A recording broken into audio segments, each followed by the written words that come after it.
Tata čita novine. Možete uzeti novine kad ih pročitam do kraja. Ho, ho, ho. Dobro. Hurra! Sad možemo početi slikati. Šašavi, George. Velika djeca ne stavljaju ruke u boju. George voli slikati rukama.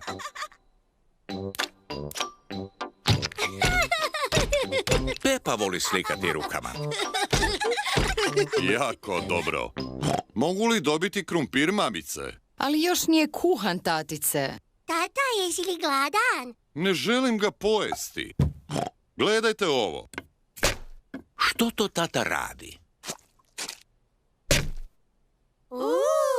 Tko mi zna reći što je ovo? Cvijet! Pametni tata. Ho, ho, ho, ho. I ja sam volio slikati dok sam bio mali. Gdje je pribor za slikanje? Tata, zašto nosiš taj smiješni šešir? Ho, ho, ho. To je moja slikarska kapa, beretka. Podiže mi raspoloženje za slikanje. Dobro, što ću slikati? Jako dobro, George. Slikat ću staro trešnjino drvo. Što je to?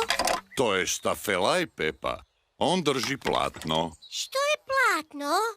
To je kao papir, ali samo za slikanje. Je li to pasta za zube? Ho, ho. Ne, Pepa. To su posebne boje za odrasle umjetnike.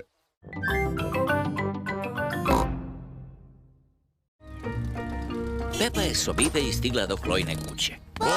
Bog svima. Bog, Pepa i George. To je Chloe, Pepina i Georgeova starija sestrična. A gdje je naš novi rođak? Evo vašeg novog rođaka.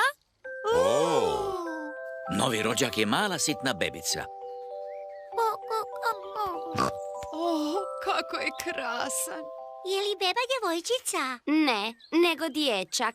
O, željela bi da je djevojčica. Ja isto. George je sretan što je beba dječak. Dinoso! Mislim da je beba premala da bi se igrala dinosaurom. George, beba se ne želi igrati s tobom. Želi se igrati sa mnom.